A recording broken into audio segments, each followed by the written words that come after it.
আসসালামু আলাইকুম। রবি ম্যাথকের পক্ষ থেকে আমি রবিউল ইসলাম তোমাদেরকে জানাচ্ছি স্বাগতম। এখন আমি তোমাদের সামনে নবম দশম শ্রেণীর উচ্চতর গণিত বইয়ের অধ্যায় ৩ এর মানে ৩.১ অনুশীলনীর ১ নাম্বার উপপাদ্যটা শেখাবো। আমি এই প্লেলিস্টে চেষ্টা করব সবগুলো উপপাদ্য তোমাদের প্রমাণ করে দেওয়ার। এখানে যে ৭টা উপপাদ্য আছে ৩.১ এর মধ্যে সবগুলো উপপাদ্য প্রমাণ করে দেওয়ার চেষ্টা করব। একটু মনোযোগ দাও, খুব সহজে এগুলো বুঝতে পারবে। আর মনে রাখবা, এটা যদি তুমি পারতে চাও তাহলে অবশ্যই তোমার আগের ভিডিওগুলো দেখে আসতে হবে। ডিসক্রিপশন বক্সে আমি লিংক দিয়ে দেবো, তোমরা অবশ্যই এটা দেখে এসো, তাহলে খুব সহজে বুঝতে পারবে। না হলে কিন্তু এটা বুঝতে একটু কষ্ট হয়ে যাবে, কারণ আমি বেসিকগুলো আগেই বুঝিয়ে নিয়েছি। এখানে কিন্তু বেসিক বলবো না। এখন দেখো, আমাকে সাধারণ নির্বাচন বলে দিচ্ছে হলো ত্রিভুজ এবিসি এর বি হলো 60 ডিগ্রি, আর আমাকে প্রমাণ করতে হবে এটা। একটু খেয়াল করো তো, এই যে মাইনাস থাকলে, মাইনাসটা কখন থাকে? মাইনাসটা থাকে হলো সূক্ষ্মকোণের ক্ষেত্রে, পিথাগোরাসের উপপাদ্যের বিস্তৃতির ক্ষেত্রে না। আর এই কোণটাও তোমাদের সূক্ষ্মকোণই বলে দিয়েছে। তাহলে আমি এক কাজ করি, আমি একটা ত্রিভুজ আঁকবো, কারণ প্রশ্ন দেখে তো চিত্র আঁকতে হয়। তো প্রশ্ন অনুসারে আমি একটা ত্রিভুজ আঁকবো যার বি কোণ হলো 60 ডিগ্রি, আর বাকিগুলো যা হয় হোক, এটা আমার দেখার বিষয় না। তো এই যে ত্রিভুজটি মনে করো, এটা এ, এটা বি, এটা হলো সি, এটা মনে করো 60 ডিগ্রি, এটা 60 ডিগ্রি। এবার দেখো, এখানে যেহেতু অনেক বর্গ, আমি তোমাদের বলছিলাম দেখো এখানে স্কোয়ার স্কোয়ার স্কোয়ার আনতে আমাদের একমাত্র সাহায্য করতে পারে পিথাগোরাসের উপপাদ্য, অথবা পিথাগোরাসের উপপাদ্যের বিস্তৃতি থেকে যে আমরা দুইটা উপপাদ্য আরো শিখেছি, সূক্ষ্মকোণের জন্য এবং স্থূলকোণের জন্য, এই তিনটা। তাছাড়া আর বর্গ আনতে আরেকটাও আমরা শিখে ফেলছি অলরেডি, সেটা হলো অ্যাপোলোনিয়াসের উপপাদ্য, ওখানে বর্গ আছে। তাহলে দেখি আমরা কোনটা আমাদেরকে সাহায্য করে। দেখো, বি কোণের সাপেক্ষে, বি সূক্ষ্মকোণ, বি কোণের সাপেক্ষে বিপরীত বাহু হলো এসি। আবার দেখো, এটা এবি স্কোয়ার, এটা বিসি স্কোয়ার, আর এখানে আছে এবি ইন্টু বিসি। আমরা শিখেছিলাম সূক্ষ্মকোণের বিপরীত বাহুর বর্গ অপর দুই বাহুর বর্গের সমষ্টি প্লাস 2 ইন্টু ওই অপর দুই বাহুর একটা বাহু আর অপর বাহুর লম্ব অভিক্ষেপ। তাহলে আমি এক কাজ করি, এখান থেকে লম্ব অভিক্ষেপটা এঁকে নেই। এ থেকে বিসি এর উপর লম্ব টানলাম, এটা হলো এডি লম্ব। তাহলে দেখো, এবি এর লম্ব অভিক্ষেপ বিডি আর এসি এর লম্ব অভিক্ষেপ সিডি। তোমরা যদি এটা বুঝতে চাও, অন্তত পক্ষে প্রথম পর্বটা তোমাকে দেখতে হবে। প্রথম উপপাদ্য ৩ যেটা আমি করেছি ওটা দেখো, তাহলে বুঝতে পারবা। আর যদি এটা দেখে থাকো তাহলে তো বুঝতে কোনো সমস্যা হচ্ছে না, আশা করা যায়। এবার লক্ষ্য করো, এই সূক্ষ্মকোণের সাপেক্ষে আমি পিথাগোরাসের উপপাদ্যের বিস্তৃতি দেখাবো। দেখো, আমি কি বলেছিলাম, প্রথমে প্রশ্ন থাকে, প্রশ্নের পর চিত্র, চিত্রের পর বিশেষ নির্বাচন, তারপর অঙ্কন যদি থাকে দিবে, না থাকলে দিবে না, তারপর প্রমাণ।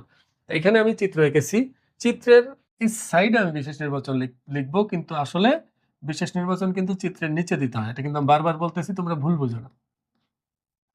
বিশেষ নির্বাচন কি হবে, যেহেতু এখানে এবিসিডি সবই দেওয়া আছে, তাহলে তুমি লিখবা দেওয়া আছে, একেবারে প্রশ্ন যা আছে এখানে প্রশ্ন সব লিখতে থাকবে, শুধুমাত্র এই প্রমাণ করো যে জায়গায় লিখবা হলো প্রমাণ করতে হবে যে, প্রমাণ করতে হবে যে, কারণ আমরা যেহেতু প্রমাণ করতেছি, আমরা তো টিচারকে প্রমাণ করতে দিব না, এই জন্য এখানে প্রমাণ করতে হবে যে, বাকি সব ঠিক থাকবে।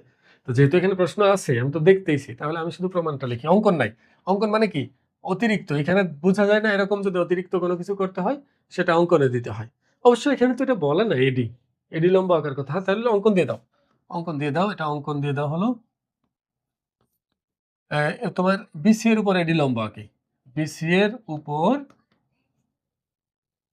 এডি লম্ব আঁকি, এডি লম্ব আঁকি, এটা বিসি এর উপর এডি লম্ব এঁকে নিলাম। এবার খেয়াল করো, আমরা কিন্তু এটা চাই, আমার এসি স্কোয়ার দেখলেই বোঝা যাচ্ছে যে সূক্ষ্মকোণ কার বিপরীত বাহু এসি, এই বি কোণের বিপরীত বাহু। তাহলে আমরা এখানে লিখতে পারি প্রমাণ, প্রমাণ, এটাও একদম উপপাদ্য 4 এর মতো, 4। দেখো, আমি লিখতে পারি ত্রিভুজ এবিসি এ কোণ বি হলো 60 ডিগ্রি, মানে এটা সূক্ষ্মকোণ, কোনো সন্দেহ নাই। তাহলে আমরা লিখতে পারি সূক্ষ্মকোণী ত্রিভুজের ক্ষেত্রে বা সূক্ষ্মকোণের ক্ষেত্রে, তুমি এটা বললে হবে, সূক্ষ্মকোণের ক্ষেত্রে পিথাগোরাসের মানে উপপাদ্যের বিস্তৃতি অনুসারে, পিথাগোরাসের উপপাদ্যের বিস্তৃতি অনুসারে, এটা কিন্তু আমি বলছি, এটা আমি সংক্ষেপে লিখতেছি, তোমরা বড় করে লিখে নিও। তাহলে কি ছিল, আবার বোঝার চেষ্টা করো। সূক্ষ্মকোণের বিপরীত বাহুর উপর অঙ্কিত বর্গক্ষেত্র মানে এসি স্কোয়ার সমান অপর দুই বাহু। দেখো, এবিসি ত্রিভুজের 3টা বাহু আছে, একটা এবি, একটা বিসি, একটা সিএ। সিএ অলরেডি ব্যবহার করছে, তাহলে বাকি থাকে কি AB square plus BC square minus 2 into, এই 2 ইন্টু দেওয়ার পর একটু খেয়াল করো, এই দুইটা বাহুর মধ্যে একটা বাহু নিবা আর অন্যটার লম্ব বিক্ষেপ নিবা, এই দুইটার মধ্যে যে কোনো একটা বাহু নিবে আর অন্যটার লম্ব বিক্ষেপ নিবে। তাহলে আমি বলছিলাম যে নিচেরটা বাহু নিবে, তাহলে দেখতে সুন্দর হয়। তাহলে বিসি কে আমরা বাহু হিসাবে ধরলাম। তাহলে লম্ব বিক্ষেপ নিতে হবে কার? এবি এর।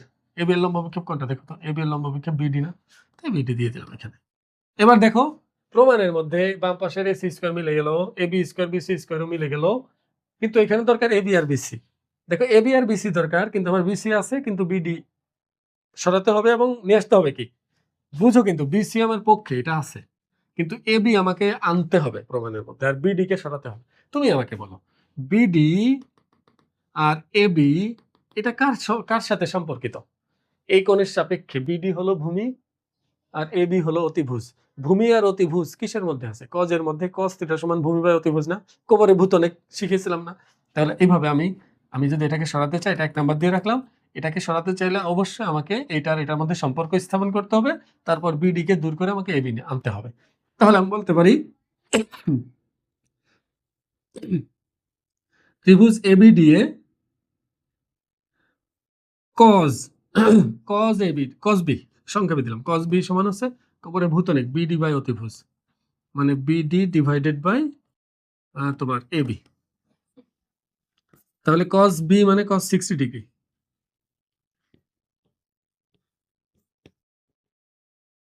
বলো cos 60 ডিগ্রি মান কত? হাফ। তাহলে বিডি বাই এবি। আড়াআড়ি গুণ করলে দেখো, আড়াআড়ি গুণ করলে আমরা কিছু একটা পাবো, কিন্তু আমার কিন্তু কি দরকার? আমার বিডি কে দূর করতে হবে। বিডি এর পরিবর্তে মান বসাতে হবে কার? এবি এর মাধ্যমে। তাহলে আমি বিডি এর মান যদি বের করতে চাই, এবি কে বামে নিয়ে আসি। এবি কে বামে নিয়ে আসলে কি হবে? Half into AB, half into AB সমান হলো বিডি।